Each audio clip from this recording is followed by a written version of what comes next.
कौन है ये जिसके आगमन से मुझे किसी अनिष्ट का आभास हो रहा है?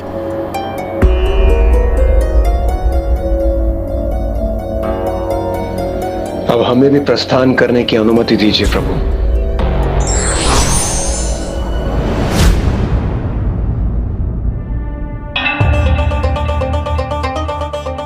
अनुज गणेश, तुम्हारी चिंता व्यर्थ है, क्योंकि चाहे वो जो कोई भी हो, हमारे नंदी जी के समक्ष नहीं टिक पाएगा। नंदी जी उसे अवश्य ही संभाल लेंगे। मुझे रोकना तो दूर, तुम मुझे यहां से हटा भी नहीं सकोगे।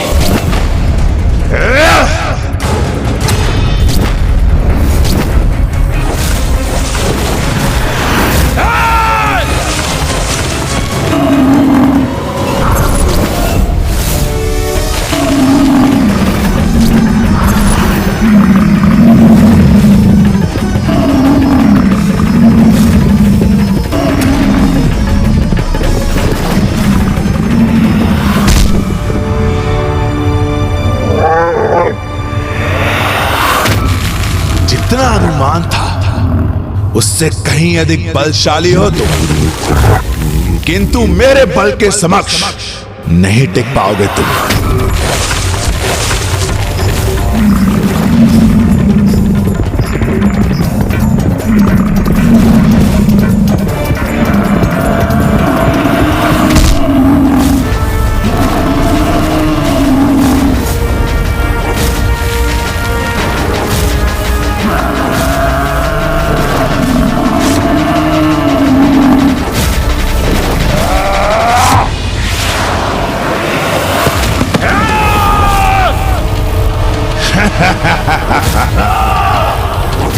पुनः मेरे मार्ग में आने की भूल मत करना।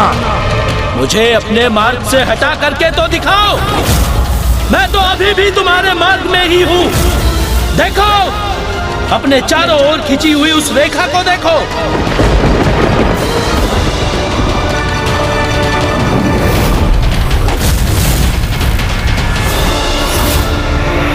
दशानन, मैं तुम्हें इस रेखा के बाहर एक पग भी नहीं रखने दूंगा।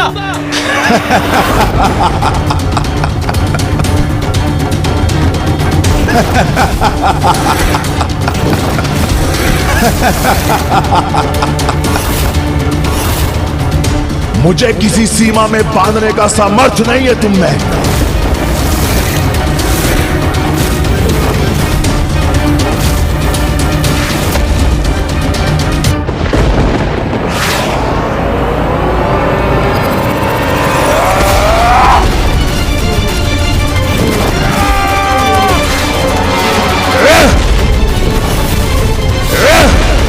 ये क्या किसी वानर के समान उछल उछल कर एक स्थान से दूसरे स्थान पर शिलाएं फेंक रहे हो?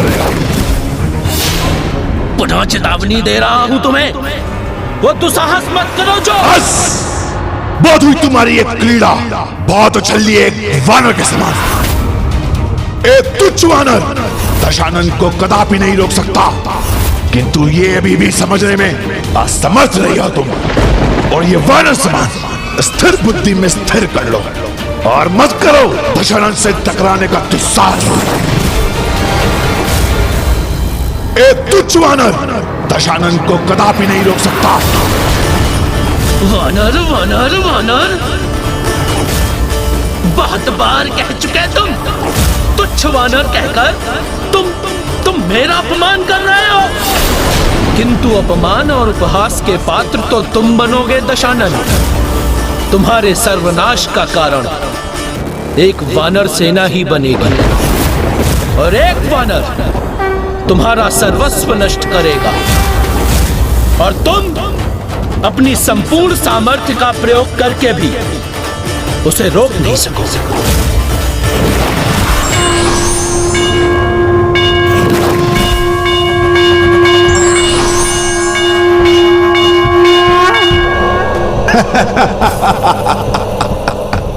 अज्ञात भविष्य का भय नहीं करता दशानन।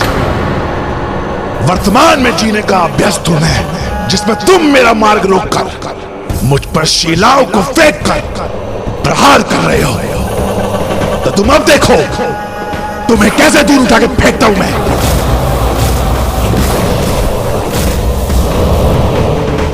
जय शिव शंकर शंभो, जय शिव शंकर शंभो।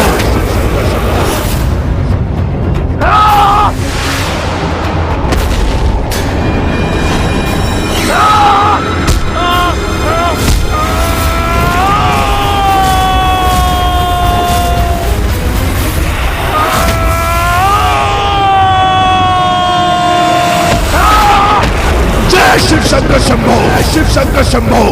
भैया, मुझे ऐसा क्यों आभास हो रहा है कि नंदी जी पर और कैलाश पर कोई संकट छाया है?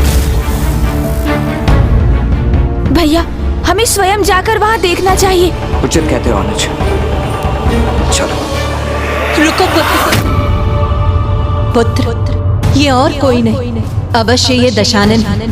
राक्षस राज दशानन, जिसका उल्लेख मामा जी श्री हरिनारायण ने भी किया था कि वो अपना अगला अवतार दशानन के बढ़ते अधर्म और दुराचार को नष्ट करने के लिए लेंगे और तब स्वयं पिताश्री उनके भक्त बनकर उनके सहायक बनेंगे। हाँ पुत्र, ये वही राक्षस राज दशानन ही,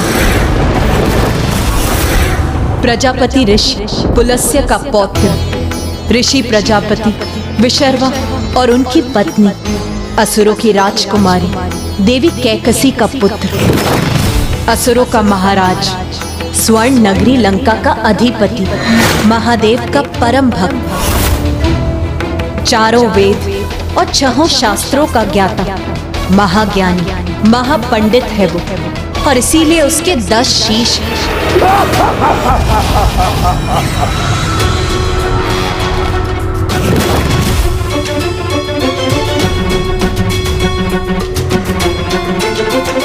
अवश्य वो महाबली असुर पुनः सदा स्वामी को अपने साथ अपनी स्वर्ण नगरी लंका में ले जाने के लिए आया।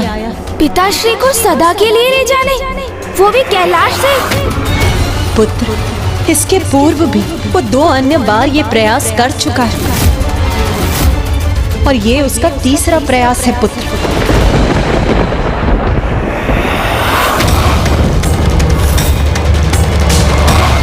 किसी भी अवस्था में इसे यहाँ से आगे नहीं जाने दूंगा। इसे इस प्रकार कैलाश में प्रवेश नहीं करने दूंगा मैं।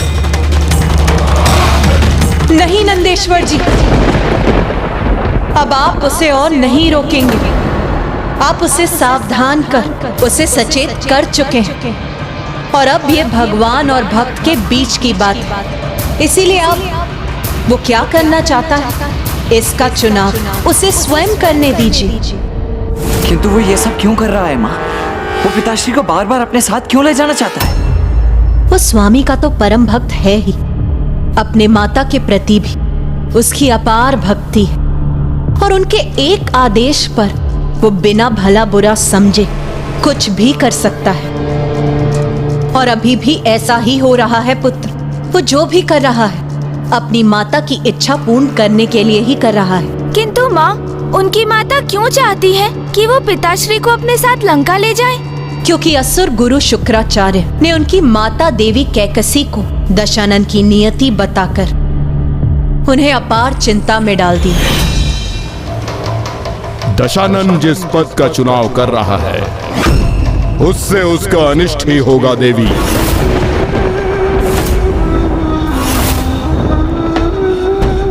दिन प्रतिदिन उसके अच्छे कर्म, ज्ञान और शिव भक्ति से संचित पुण्य उसके अत्याचार, अहंकार और अन्य पापों के कारण क्षीण पड़ते जा रहे हैं। उसका एक ही परिणाम है, उसका और समस्त असुर कुल का सर्वनाश। ये क्या कह रहे हैं आप असुर गुरु? संपूर्ण असुर कुल नष्ट हो जाएगा? हाँ देवी, क्योंकि विष्णु देव कब से प्रतीक्षा में हैं कि कब उन्हें अवसर प्राप्त हो और असुरों के विनाश हेतु वो अवतार धारण करें। वो असुर कुल द्वेषी तो हैं ही, इसलिए उनके पृथ्वी पर प्रकट होते ही मुझे लंका और लंकाधिपति एवं समस्त असुर कुल का सर्वनाश स्पष्ट दिखाई दे रहा है।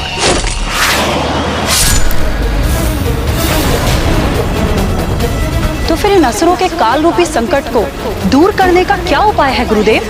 दशानन के आराध महादेव।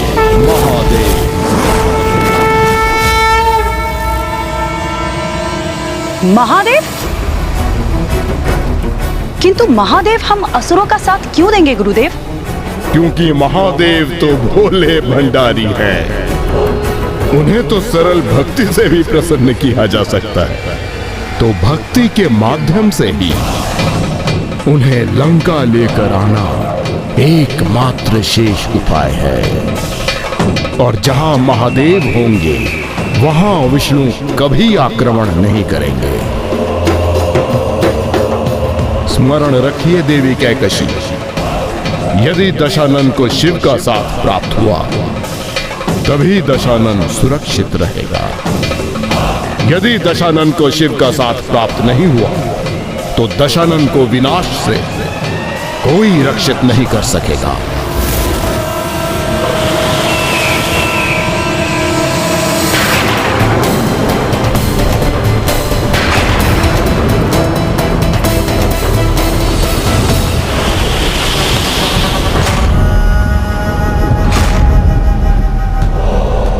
सागर का इतना दुस्साहस, अपनी तरंगों से यहाँ स्थापित महादेव के प्रतीक उनके शिवलिंग को अपने भीतर समाहित कर लिया। इसका दंड तो मैं अवश्य दूंगा इस दुस्साहसी सागर को।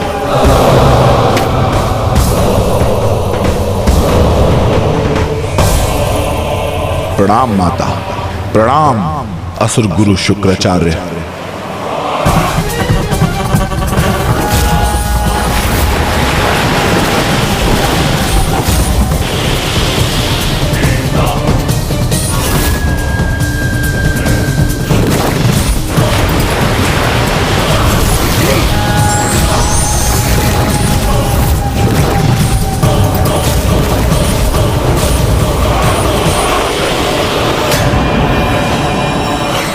ये तुम क्या कर रहे हो पुत्र? अब इस सागर को मैं कठोर दंड दूंगा।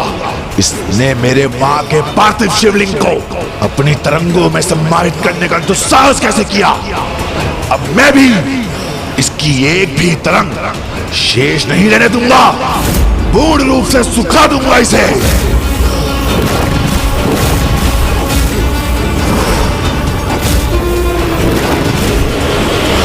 किंतु पुत्र, सागर को सुखाने का कोई लाभ नहीं। किंतु यदि तुम अपनी माता के लिए कुछ करना ही चाहते हो तो उस शिवलिंग के स्थान पर स्वयं शिव को, महादेव को यहाँ पे लेके आओ और इसी लंका में उनका निवास स्थापित करो, जिससे तुम्हारी माता प्रतिदिन उनके दर्शन प्राप्त कर उनकी आराधना कर सके।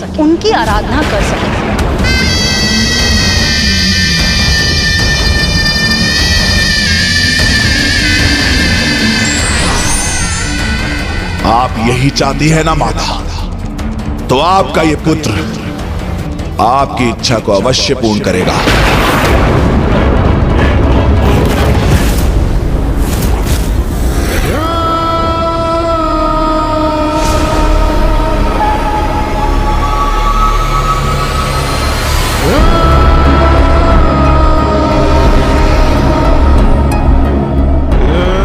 यदि शिव यहाँ रहेंगे तो विष्णु देव लंका को नष्ट करने का विचार तक नहीं करेंगे। तो फिर ना तो मेरे पुत्र को क्षति पहुंचेगी, ना असुर कुल को, और ना ही लंका को।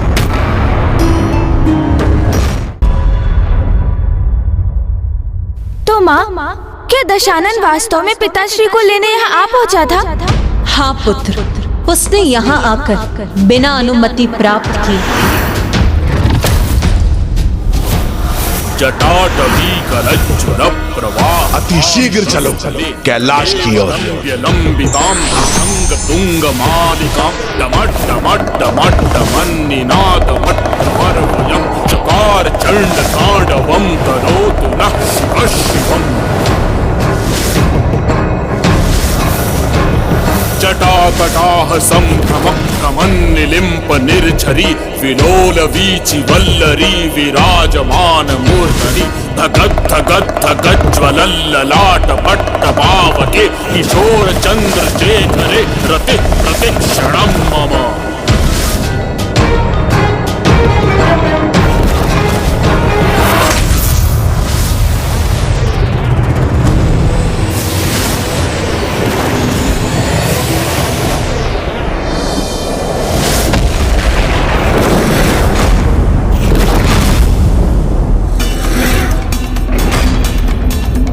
कैलाश के अदृश्य सुरक्षक चक्र से मेरे टकराव को मेरा प्रणाम ही समझिए प्रभु। मेरे आराध्य, मेरे प्रभु शिव शंकर शंभू कैलाश में मुझे प्रवेश करने की अनुमति नहीं देंगे तो आपको स्वयं मुझसे भेंट करने यहां आना ही होगा, क्योंकि ये आपका परम भक्त आपको लेने आया है और रिक्त हाथ लौटना मेरा स्वभाव नहीं।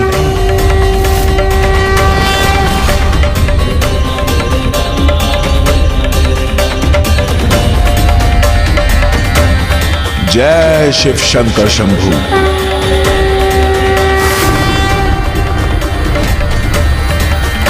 ओम नमः शिवाय, ओम नमः शिवाय, ओम नमः शिवाय, ओम नमः शिवाय, ओम नमः शिवाय, शंकर शूलपाणिश्च खट्वांगी विष्णु वल्लभः शिवि विष्णु अंबिकानाथ श्रीकंठो भक्तवत्सलः।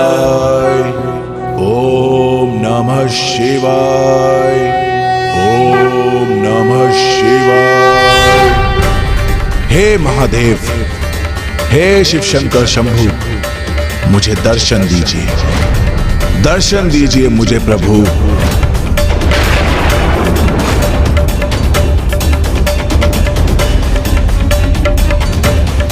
दर्शन दीजिए मुझे प्रभु, दर्शन दीजिए मुझे प्रभु।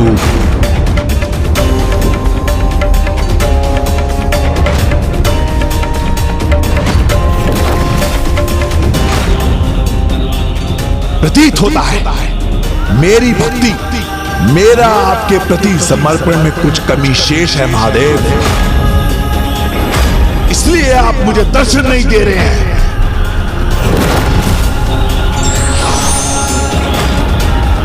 दर्शन दीजिए प्रभु। मैं दशानन आपके दर्शन प्राप्त करने हेतु अपना प्रथम शीश आपको समर्पित करने जा रहा है।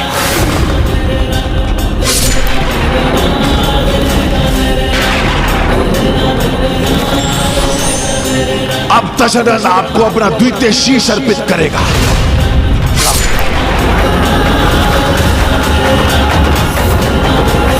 हे प्रभु, हे महादेव, हे महादेव, हे महादेव, दर्शन दे, दर्शन दे ही प्रभु।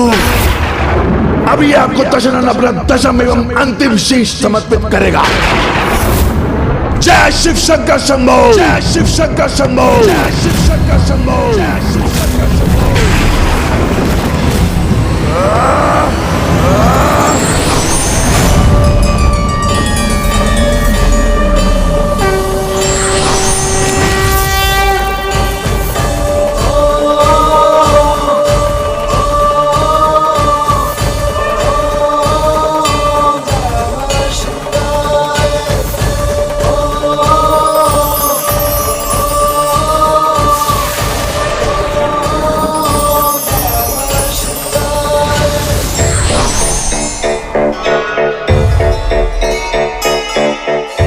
हे प्रभु, मैं आपके दर्शन पाकर कृतार्थ हो गया।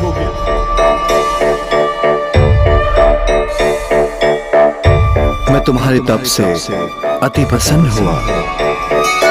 मांगो दशानन, मुझसे क्या वरदान चाहते हो तुम?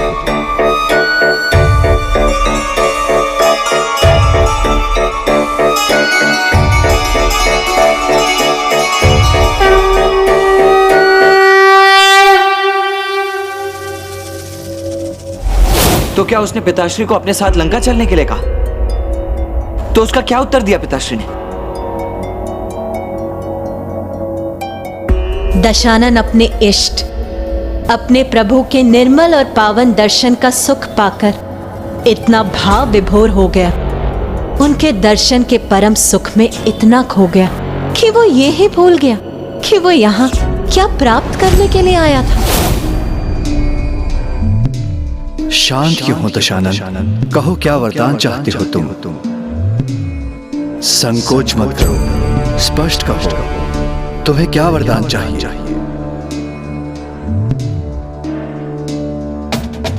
आपके चरणों की धूल, आपके चरणों की धूल चाहिए प्रभु मुझे।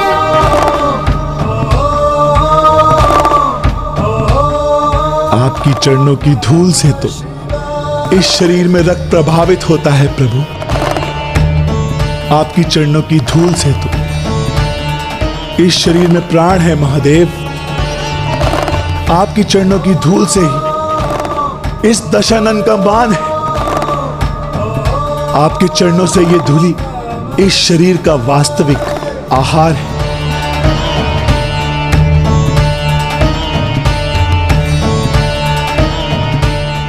और जब ये पावन धूली अब मुझे प्राप्त हो ही गई है प्रभु, तो मुझे आपसे और क्या चाहिए? कुछ नहीं चाहिए प्रभु। तुम वास्तव में मेरे श्रेष्ठतम भक्तों में से एक हो, और तुमने वरदान स्वरूप मुझसे कुछ भी प्राप्त करने की इच्छा नहीं प्रकट की, किंतु फिर भी मैं तुम्हारे तप के फल स्वरूप मैं तुम्हें अपना दिव्य खड्ग चंद्रहास प्रदान करता हूं।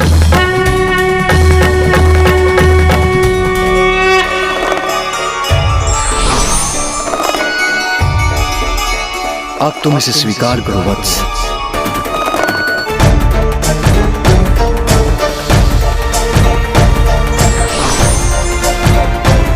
यदि तुम स्वयं अपने एवं इस खड्ग पर विश्वास रखकर युद्ध करोगे, तो कोई भी शत्रु तुम्हारे समक्ष टिक नहीं सकेगा। मेरा चंद्रहास मेरे प्रति तुम्हारे विश्वास का प्रतीक है, जो तुम्हें कभी पराजित नहीं होने देगा।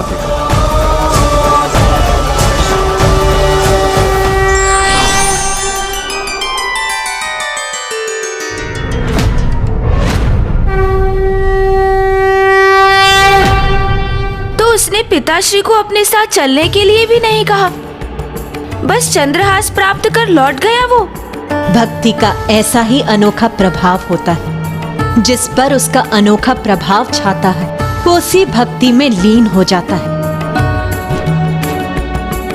और तब प्रभु के दिव्य दर्शन के समक्ष उसे और कोई इच्छा नहीं होती। इस प्रसंग के उपरांत दशानन प्रभु महादेव के मन में अपना स्थान बना चुका था, किंतु ये उसकी माता के लिए पर्याप्त नहीं था।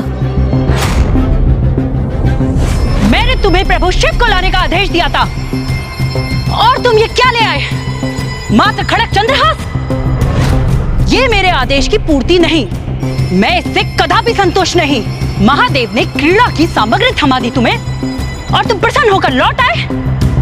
भोलेनाथ के नाम से तो सारा जगत उन्हें जानता है, किंतु उनके सम्मुख तुम ही भोले बन गए। माता, ये दिव्य शक्तिशाली खड्ग स्वयं महादेव का वरदान है। स्वयं प्रभु महादेव ने मुझे दिया है। किंतु मैंने भगवान का खड्ग नहीं, स्वयं भगवान शिव को लाने बोला था तुमसे। असुरों के लिए अनेक विशेष अस्त्रों का निर्माण करने वाले असुर शिल्पी मायासुर है हमारे पास, और ऐसे लघु एवं तुच्छ अस्त्र बनाना तो उसके बाएं हाथ की क्रीड़ा है। किंतु शिव नहीं है लंका में। उन्होंने स्वयं अपने मुख से तुम्हें परम भक्त पुकारा था, तो तुम उन्हें अपने साथ लेकर क्यों नहीं आए? मुझे क्षमा करना माता। मैं प्रभु महादेव की भक्ति में मंत्र मुक्त हो गया था, किंतु अब पुनः ऐसा नहीं होगा। आप चिंता न करें माता, मैं इस बार फिर जाऊंगा और महादेव को अपने साथ लंका अवश्य लेकर आऊंगा।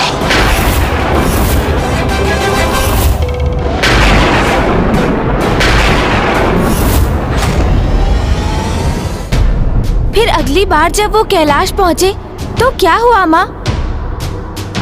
इस बार दशानन का निश्चय और भी दृढ़ था। इसीलिए इस बार जब वो कैलाश पहुंचा तो सर्वप्रथम उसने कैलाश की परिक्रमा की, और फिर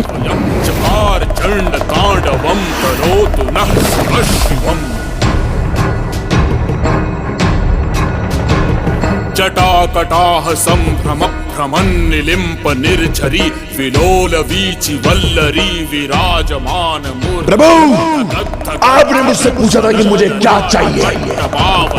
आज मैं अपनी इच्छा प्रकट करने आया, तो आप मेरी इच्छा को पूर्ण कीजिए। आइए ना प्रभु, दर्शन दीजिए मुझे। क्या मेरा स्वर आप तक पहुंच नहीं रहा है? जबकि मेरे हृदय की पुकार तो जैसे आपकी डमरू की ध्वनि है, जो मेरे श्वासों में गूंजती, वो आपके मूल मंत्र की ही ध्वनि। मेरे कण कण में इस प्रकार बसती है आपकी ये भक्ति कि मेरे किसी भी अंग को मेरे शरीर से विलग कर उससे ध्वनि उत्पन्न करूं, तो वो आपके ही नाम की ध्वनि होगी प्रभु। मंत्र मुच्चरण कदा सुखी भवाम्यहम्।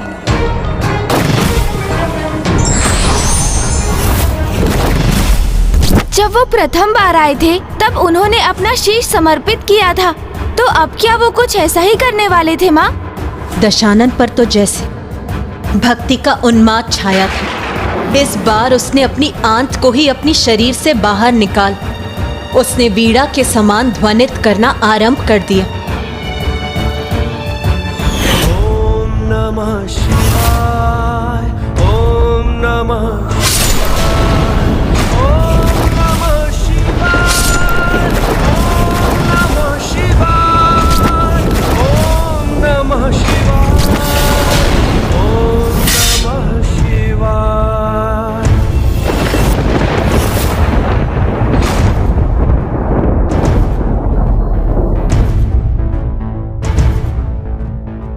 ओम नमः शिवाय। जय शिव शंभो। ओम नमः शिवाय, ओम नमः शिवाय, ओम नमः शिवाय।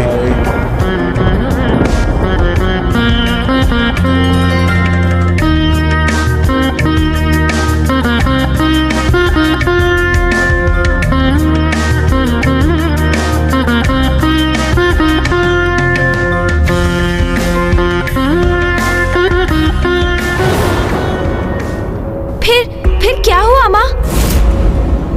इस बार मात्र प्रभु ही नहीं, मैं भी उसकी अटूट भक्ति से प्रभावित हुई।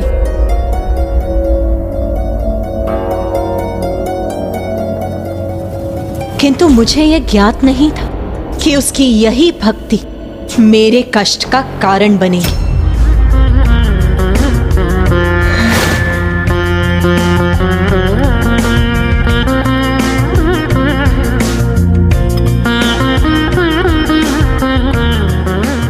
स्वामी, अद्वितीय है आपका भक्त और उसकी भक्ति प्रभु।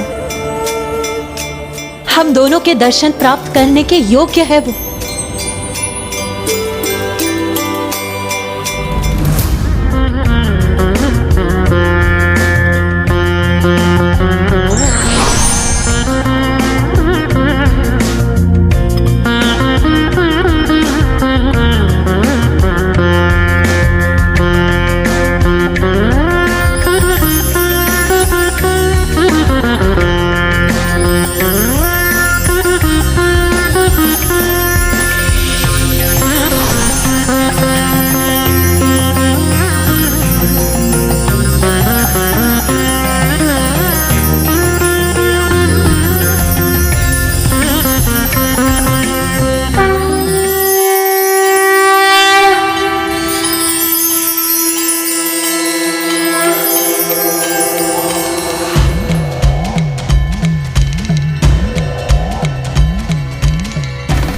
हाथ में मेरी आते नहीं, वास्तविक वीणा कैसे आ गई?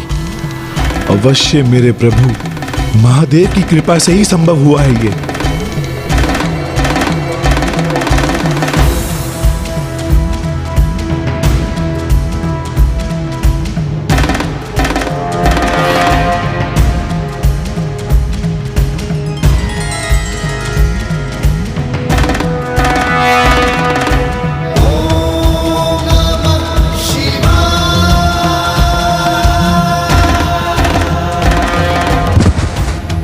जय शिव शंकर शंभु। आपने मुझे दर्शन दे धन्य कर दिया प्रभु।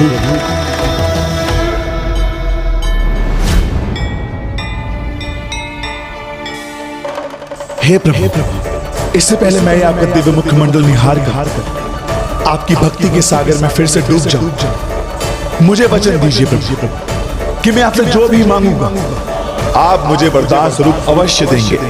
मैं वचन देता हूं तुम्हें, जो मांगोगे तुम, तुम्हारी इच्छा अवश्य पूर्ण करूंगा। तुम्हारी इच्छा अवश्य पूर्ण करूंगा।